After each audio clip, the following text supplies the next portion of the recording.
Bonjour à toutes, bonjour à tous. Bwekano Benboso. Moi, je m'appelle Mwepoati Luemba. Ah, Minkumbwa Mwepoati Luemba. Et je vais vous raconter un conte. Un conte qui s'intitule Le riche et le pauvre. Kwenda kubwal bwaku, kwenda kubwal bwaku, zwa kibeli jibma itei musika, kokomo inkwenda ikeza konomoto, ukei mbinda njifolo kotolo, kokomo inkwenda ikeza konomoto, ukei mbinda njifolo kotolo, kwenda kubwal bwaku, kwenda kubwal bwaku. Joa kibeli jibima te imosika, kokomo inkwenda ikeza konomoto, ukei mbinda ndfolo kutulu, kokomo inkwenda ikeza konomoto, ukei mbinda ndfolo kutulu.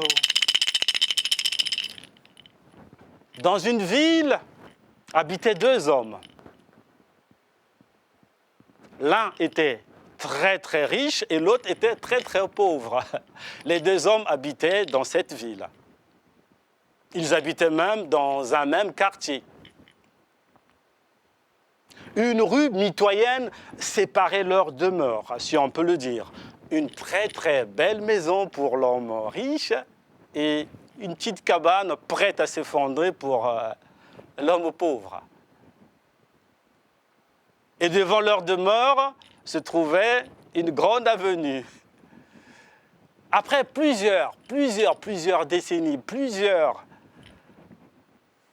années, chacun dans leurs conditions, le riche qui habitait donc de l'autre côté à droite et le pauvre qui habitait de l'autre côté à gauche.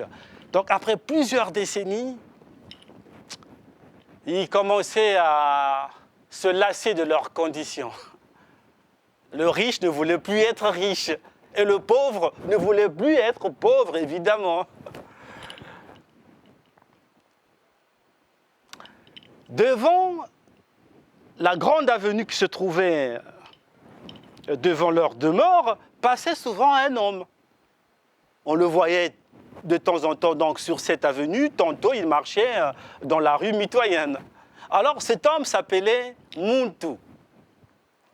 En langue Congo, langue bantou, Muntu veut dire dans la tête. Muntu, c'est la tête. Alors la traduction, on dira plutôt c'est un homme d'une grande intelligence, d'une grande sagesse.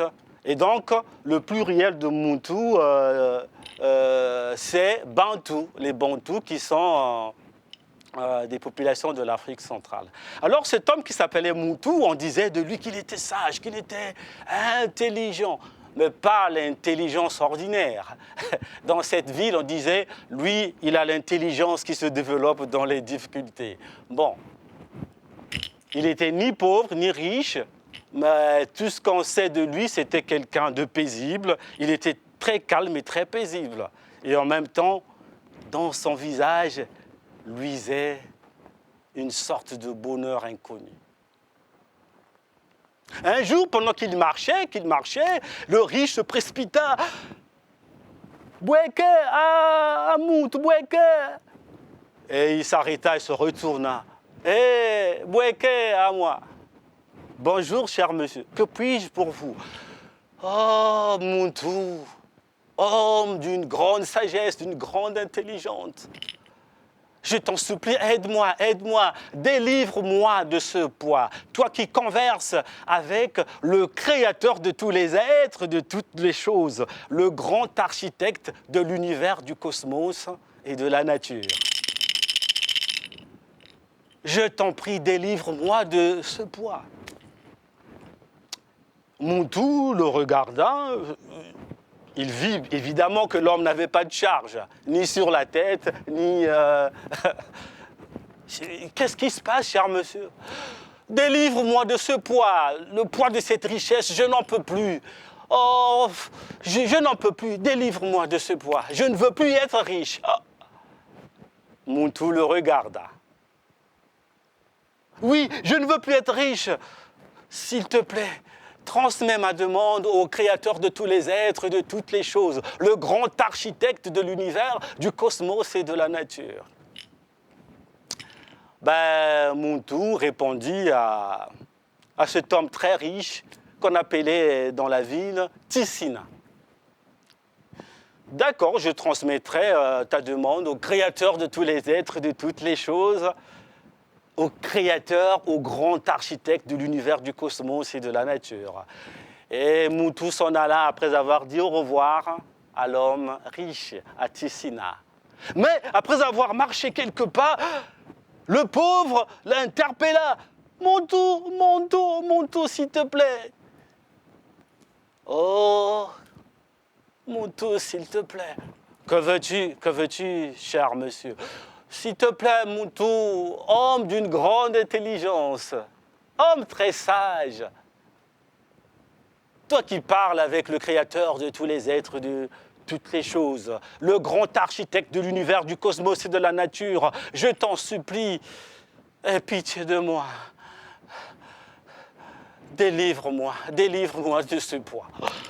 Muntu regarda cet homme et lui demanda « Qu'est-ce qui ne va pas? Que puis-je faire pour vous ?» Muntu, s'il te plaît, je ne veux plus être pauvre, je ne peux plus vivre dans cette extrême pauvreté, je n'en peux plus. S'il te plaît, demande au Créateur de tous les êtres, de toutes les choses, le grand architecte de l'univers, de me délivrer de ce poids, de cette extrême pauvreté. Je veux être riche. D'accord, dit Muntu, je transmettrai ta demande. Et après avoir dit au revoir au monsieur, il continua sa route. Kwenda kubalwaku, unzwa kibeli jibma te imosika, kakomo inkwenda ekeza kunumuto. Ukayimbindan bendan folokutulu, kakomo inkwenda.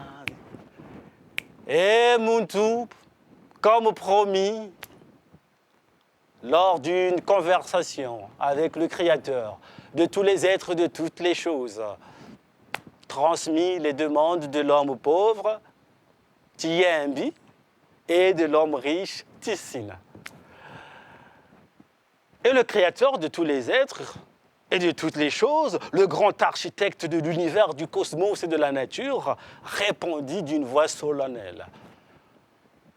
« Muntu, voici, dis à l'homme pauvre, non, dis d'abord à l'homme riche, dis à l'homme riche de m'insulter, moi son père, hein, dis à l'homme riche, à Ticina, de m'insulter à cause de cette richesse qu'il mérite, qu'il m'insulte. Ainsi, je ferai de lui un homme pauvre. Et dis-lui aussi d'être le parent des hommes pauvres. Eh oui, que le riche soit le parent du pauvre. Muntu, voici, dis au second homme, dis à Tiyembi le pauvre, moi, son père, je lui demande de me remercier pour cette pauvreté, cette pauvreté qui est devenue un poids pour lui, cette pauvreté qu'il mérite.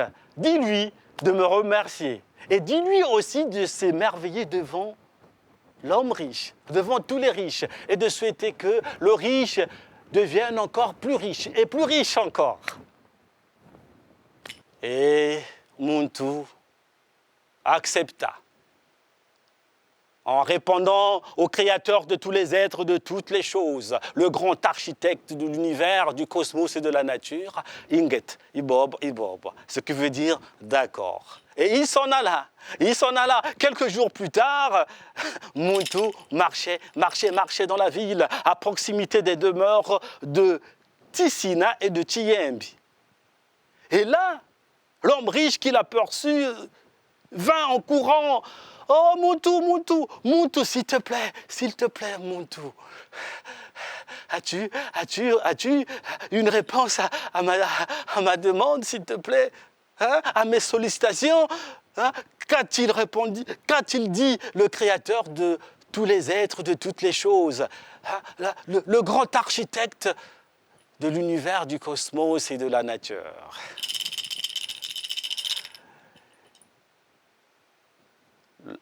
Le Créateur de toutes les choses et de tous les êtres, le grand architecte de l'univers, du cosmos et de la nature, ton Père, il a dit de l'insulter.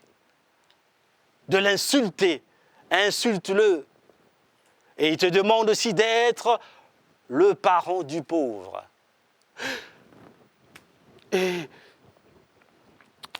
Tessina, qui n'en revenait pas, dit « Ah non, je ne peux pas insulter le Créateur de tous les êtres, de toutes les choses, le grand architecte de l'univers, hein, du cosmos et de la nature. Non, je ne peux pas l'insulter, cela n'est pas faisable. » Et Muntu répondit à Tessina, l'homme riche, ainsi continue d'être riche. Et il continue à sa route. Et à peine avait-il fait quelque part que voici Tiyemb, l'homme pauvre qui s'approcha. Oh, s'il te plaît, Muntu, toi qui parles au Créateur de tous les êtres et de toutes les choses. Hein, toi qui parles au grand architecte de l'univers, du cosmos et de la nature. Hein, quelle est la réponse, hein, à ma demande? Quelle est la réponse à mes demandes, mes sollicitations? Voici ce que te dit ton Père. Il te demande de le remercier. De le remercier pour cette pauvreté que tu mérites. Oui. Et aussi, il te demande de t'émerveiller devant l'homme riche et de souhaiter que le riche devienne encore plus riche. Ah non, pas question, dit le pauvre, dit Tiyembi. Non, pas question. Quoi? Remercier le Créateur de tous les êtres, de toutes les choses? Le grand architecte de l'univers à cause de ma pauvreté? Non, il n'en est pas question. Hein? Mais merveilleux devant le riche et souhaiter qu'il soit plus riche encore? Ah non, il n'en est pas question. Ah, c'est de la folie, ça. Et Muntu a répondu à l'homme pauvre, à Tiyembi. Ainsi, cher monsieur, continuez à vivre dans la pauvreté. Et c'est ainsi que ces deux hommes, Tiyembi et Tessina, chacun continue à vivre, l'un dans la richesse, Tessina, et l'autre dans la pauvreté, Tiyembi.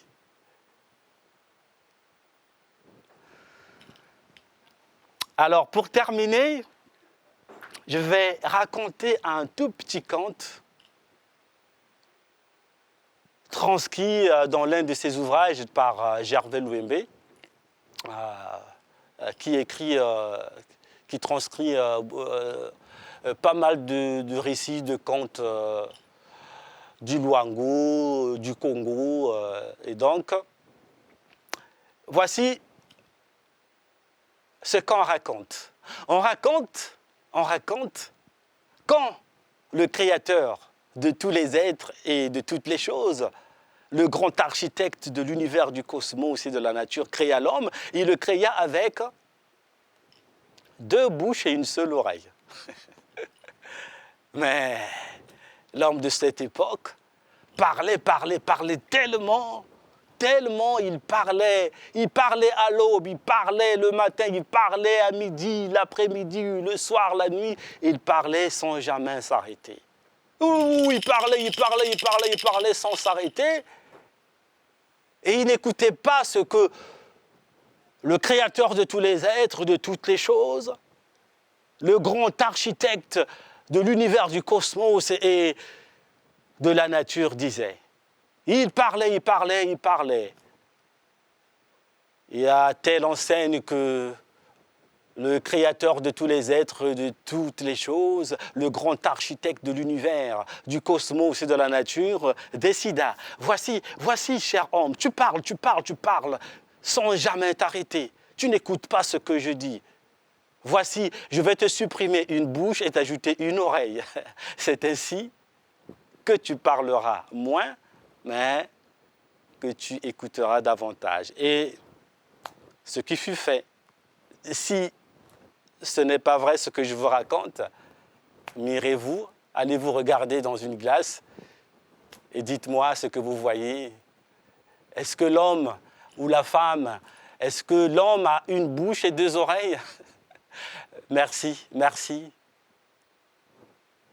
Et à bon entendeur, salut.